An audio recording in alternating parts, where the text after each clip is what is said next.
I've been on spooky season mood for a while now, and even though I'm not dressed in black, I am feeling the vibe. But I wanted to present to you slowly, first, not as spooky thingies, second, more progressively, more paranormal, spooky kind of stuff, and then the full on spooks. And so, today I'm going to do a review of a mystery, creepy thing that I've just read. It's incredibly short and it's so amazing.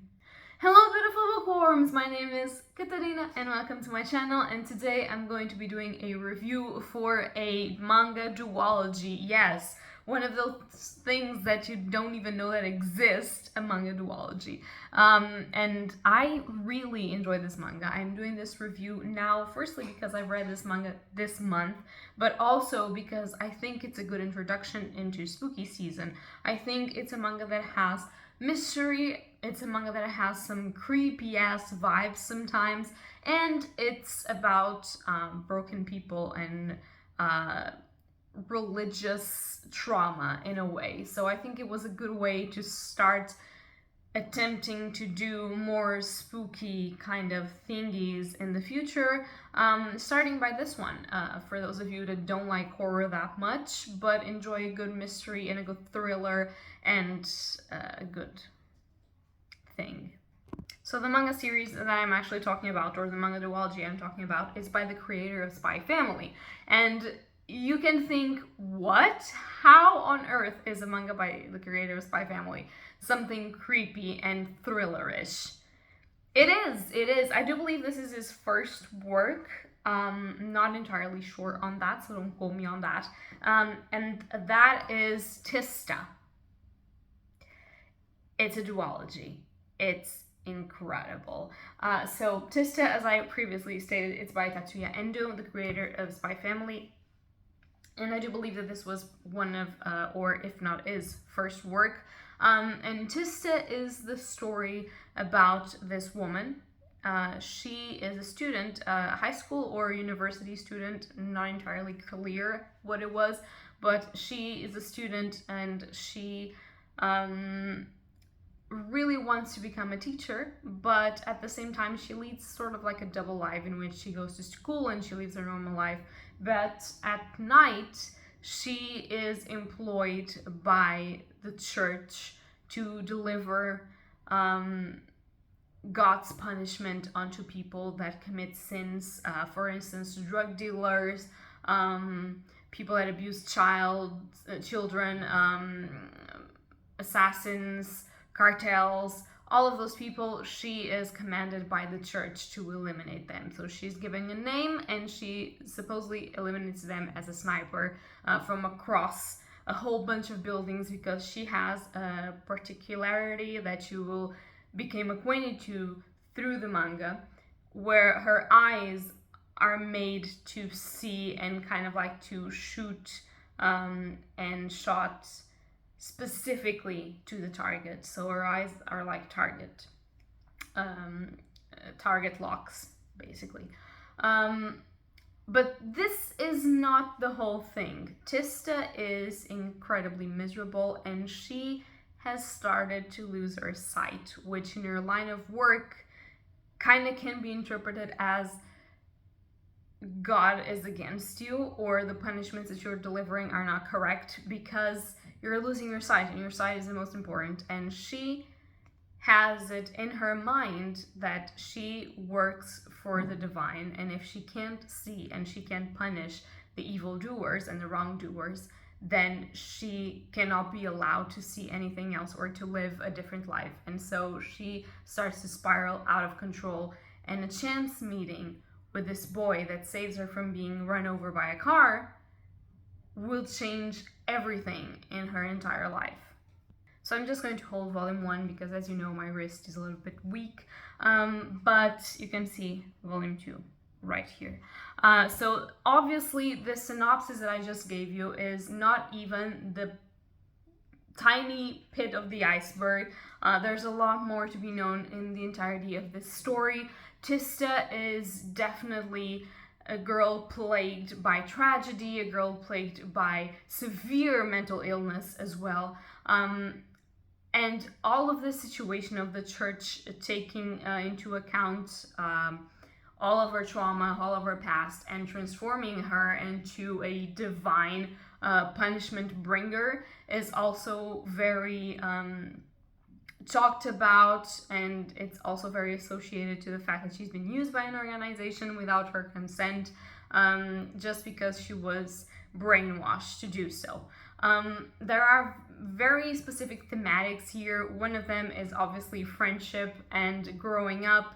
The second one is obviously mental illness, trauma, and how you deal with it, and how other people can take advantage of your trauma to make you feel like you have to do something, or that your only chance of living is to be someone that you're not.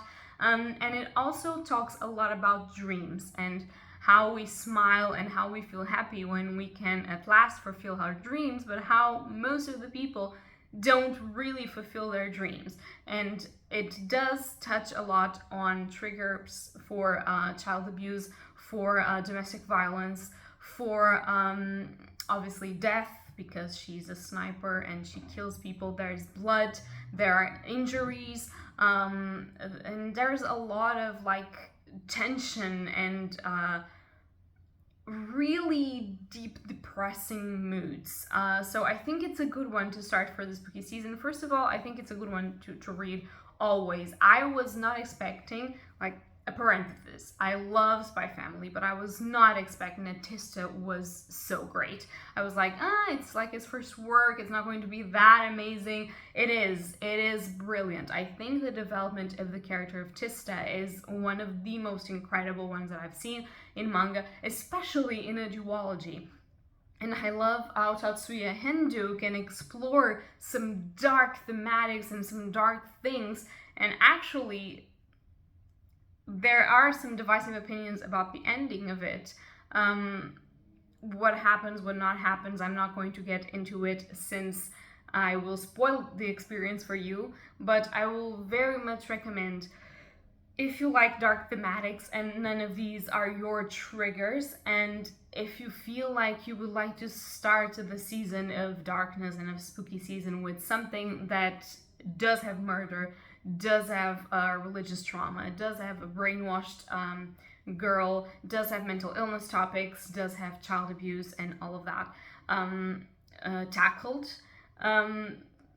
but it's not full-on horror, then this one would be great for you. Also, the art style of this is mind-fucking-blowing. I mean, we already knew that Tatsuya Endo could do beautiful panels because this person has done it in Spy Family.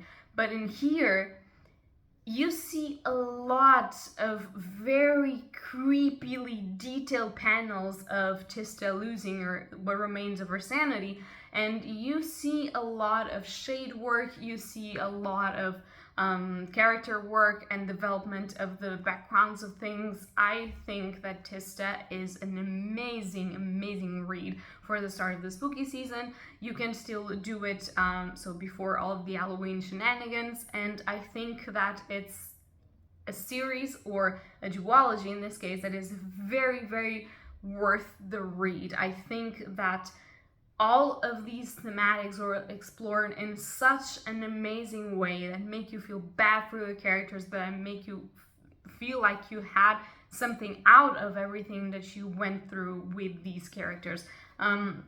Tista is probably now one of my favorite characters of manga. Yeah, I mean, delightful, beautiful, tragic, dark, sometimes creepy. It's amazing, and I felt like I had to talk to you guys about this because I haven't seen anyone talk about Tista anywhere, and it is an important work. It is a really good work. It is only 2 volumes of work, and it's great. It's incredible. Tista is actually incredible. So guys, that's all for this review. Tell me in the comments down below if you've read Tista, or if you got like a bug under your ear to actually experiment and read it. Welcome to the spooky season, as I previously stated in one of my videos, and hopefully I can read more and more progressively creepy things to bring to you guys.